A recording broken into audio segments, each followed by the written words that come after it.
Adapun kami dari kelompok 13 akan menjelaskan materi tentang nilai rujukan dan nilai kritis dalam pemeriksaan biologi molekuler. Sebelum itu, perkenalkan saya Nabila Husnia dari D3A tingkat 1 Teknologi Laboratorium Medis. Saya Sahra Mipa dari D3A tingkat 1 Teknologi Laboratorium Medis. Dan saya Nur Fitrani dari D3A tingkat 1 Teknologi Laboratorium Medis. Untuk mengefisienkan waktu, saya perkenalkan teman saya Sahra Afifah untuk menjelaskan materi pertama. Nilai rujukan dan nilai kritis dalam pemeriksaan biologi molekuler. Nilai rujukan dan nilai kritis merupakan dua konsep penting dalam pemeriksaan biologi molekuler. Pemahaman yang mendalam tentang kedua hal ini dapat membantu tenaga medis dalam menginterpretasikan hasil tes dengan lebih akurat dan memberikan perawatan yang optimal bagi pasien. Faktor yang mempengaruhi nilai rujukan. Usia. Nilai rujukan dapat berbeda berdasarkan kelompok usia tertentu, seperti anak-anak, dewasa, dan lansia. Perkembangan fisiologis. Nilai laboratorium dapat bervariasi berdasarkan tahap perkembangan seseorang. Jenis kelamin. Perbedaan hormonal antara laki-laki dan perempuan dapat mempengaruhi nilai rujukan beberapa pemeriksaan.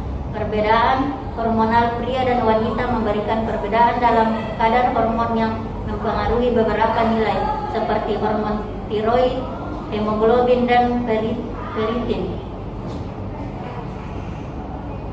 Faktor yang mempengaruhi nilai rujukan. Etnis. Latar belakang genetik dan perbedaan ras dapat menyebabkan variasi dalam nilai rujukan.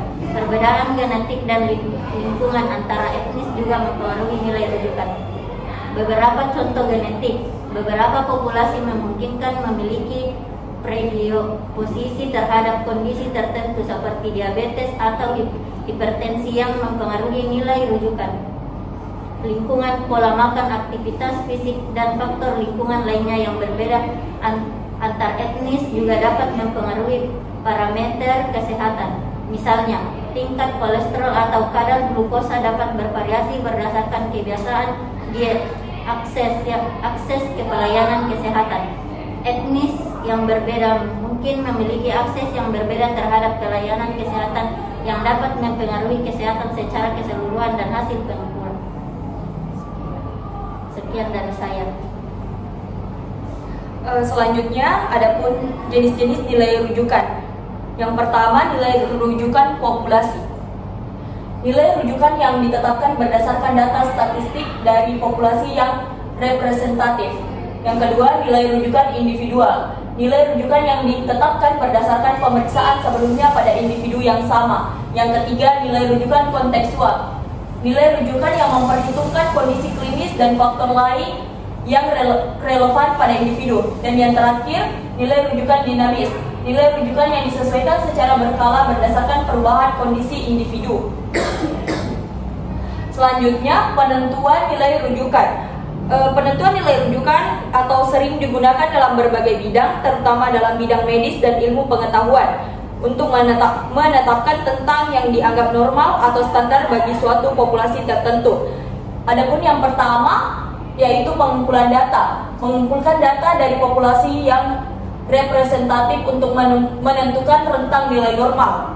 Pengumpulan data merupakan tahap awal yang sangat penting karena data yang dikumpulkan harus representatif terhadap populasi yang dituju. Adapun langkah-langkah pengumpulan data meliputi yang pertama, populasi sasaran, yang kedua, sampel representatif, dan yang ketiga, kondisi pengukuran yang konsisten, dan yang kedua, analisis statistik. Setelah data terkumpul, tahap berikutnya adalah analisis statistik. Tujuan dari analisis ini adalah untuk menentukan rentang nilai yang dianggap normal berdasarkan distribusi data yang telah dikumpulkan. Yang pertama, distribusi data. Pertama, perlu dilihat apakah data terdistribusi secara normal. Yang kedua, penentuan persentil. Biasanya nilai rujukan ditetapkan berdasarkan persentil tertentu. Yang ketiga, transformasi data. Jika data tidak terdistribusi secara normal, transformasi seperti logaritmik atau penggunaan pendekatan non-parametrik dapat digunakan untuk menentukan rentang rujukan yang lebih akurat. Dan yang ketiga, outlier, identifikasi dan pengecualian outlier nilai yang sangat jauh dari distribusi normal dilakukan agar nilai rujukan tidak terdistorsi oleh data yang tidak representatif. Yang ketiga, validasi. Tahap validasi bertujuan untuk memastikan bahwa nilai rujukan yang dihasilkan relevan dan dapat diterapkan secara luas. Validasi melibatkan uji tambahan dan perbandingan nilai rujukan dengan data baru. Pengujian pada kelompok berbeda. Nilai rujukan yang telah dihasilkan perlu diuji pada populasi lain yang memiliki karakteristik serupa untuk melihat apakah nilai rujukan tersebut konsisten. Selanjutnya, penyesuaian berdasarkan karakteristik populasi. Jika diperlukan, nilai rujukan dapat disesuaikan dengan karakteristik khusus dari populasi tertentu. Dan yang terakhir, uji reproduksibilitas, menguji apakah hasil yang sama dapat diperoleh kembali jika pengumpulan data dan analisis dilakukan ulang dalam situasi yang serupa. Proses validasi ini penting agar nilai rujukan yang telah ditentukan dapat digunakan dalam pengambilan keputusan klinik atau standar ilmiah lainnya secara aman dan efektif. Selanjutnya saya serahkan ke teman saya. Baik, kemudian definisi nilai kritis. Yang pertama ada kondisi klinis berbahaya. Nilai kritis menunjukkan adanya kondisi klinis yang membutuhkan penanganan segera. Yang kedua, intervensi medis. Hasil pemeriksaan dengan nilai kritis menjadi indikasi untuk melakukan intervensi medis. Yang ketiga, penting untuk keselamatan. Nilai kritis sangat penting untuk memastikan keselamatan pasien dan memberikan perawatan yang tepat. Yang kedua yaitu faktor yang mempengaruhi nilai kritis. Ada kondisi fisiologis. Perbedaan kondisi fisiologis individu dapat mempengaruhi nilai kritis dalam pemeriksaan. Kondisi fisiologis normal atau variabel biologis pada setiap individu dapat mempengaruhi hasil pengukuran laboratorium. Faktor-faktor ini termasuk yang pertama usia, anak-anak dewasa dan lansia memiliki nilai fisiologis yang berbeda. Yang kedua jenis kelamin. Beberapa parameter laboratorium seperti hemoglobin atau jenis kelamin. Yang ketiga kehamilan. Pada wanita hamil perubahan fisiologis terjadi seperti peningkatan volume darah yang dapat menyebabkan perubahan pada nilai hemoglobin, kadar glukosa atau fungsi ginjal. Yang keempat aktivitas fisik dan pola makan. Latihan berat atau makan sebelum tes bisa mempengaruhi hasil laboratorium. Sebagai contoh, kadar glukosa darah atau enzim hati mungkin lebih tinggi setelah makan atau aktivitas fisik. Yang kedua yaitu proses penyakit. Tahapan perkembangan penyakit dapat berdampak pada nilai kritis yang terukur.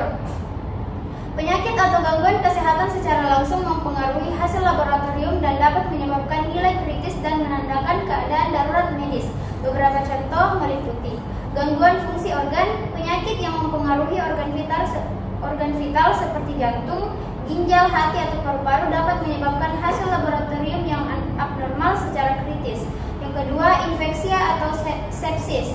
Pada infeksi berat atau sepsis, parameter seperti jumlah leukosit, kadar CRP, kreatif, protein, dan laktat dapat meningkat secara signifikan. Yang ketiga, gangguan elektrolit. Ketidakseimbangan elektrolit seperti hiperkalemia, kalium tinggi atau hiponatremia, natrium rendah adalah contoh proses penyakit yang dapat menghasilkan nilai kritis karena kondisi ini dapat menyebabkan aritmia jantung atau komplikasi serius lainnya. Kemudian yang ketiga, intervensi analitik. Faktor-faktor yang dapat mengganggu proses analitik juga dapat mempengaruhi nilai kritis. Interferensi analitik merujuk pada gangguan yang berasal dari metode pengukuran laboratorium itu sendiri. Ini termasuk faktor yang tidak berhubungan dengan kondisi pasien tetapi mempengaruhi hasil tes. Faktor-faktor ini dapat menyebabkan hasil yang tidak akurat atau palsu, terutama pada nilai kritis. Yang pertama, lipemia. Tingginya kadar lemak atau darah lipemia dapat mengganggu beberapa pengukuran laboratorium seperti elektrolit atau enzim. Yang kedua, hemolisis. Pecahnya sel darah merah dalam sampel darah dapat melepaskan sejumlah zat, misalnya kalium, LDH, ke dalam serum yang dapat meningkatkan nilai secara artifisial. Hal ini dapat menyebabkan hasil yang salah dalam tes tertentu. Yang ketiga, interferensi obat. Beberapa obat atau zat kimia yang digunakan oleh pasien bisa mempengaruhi hasil laboratorium. Misalnya penggunaan heparin dapat mempengaruhi hasil tes koagulasi, sementara diuretik bisa mengubah kadar elektrolit. Kemudian, implikasi nilai kritis dalam pemeriksaan biologi molekuler. Yang pertama, pendeteksian dini. Nilai kritis memungkinkan pendeteksian dini kondisi medis yang membutuhkan penanganan segera. Yang kedua, pemantauan pengobatan. Nilai kritis dapat digunakan untuk memantau respon pasien terhadap pengobatan dan intervensi medis. Yang ketiga, pencegahan komplikasi. Identifikasi nilai kritis dapat membantu mencegah komplikasi yang dapat mengancam nyawa pasien. Adapun kesimpulan, yang pertama itu nilai rujukan, memahami konsep nilai rujukan penting untuk menginterpretasikan hasil pemeriksaan dengan tepat. Nilai kritis memungkinkan deteksi dini dan penanganan kondisi medis yang mengancam jiwa. Dan yang terakhir, kolaborasi, kerjasama antara tenaga medis dan pasien penting untuk memastikan interpretasi yang akurat. Baik, sekian dari kami.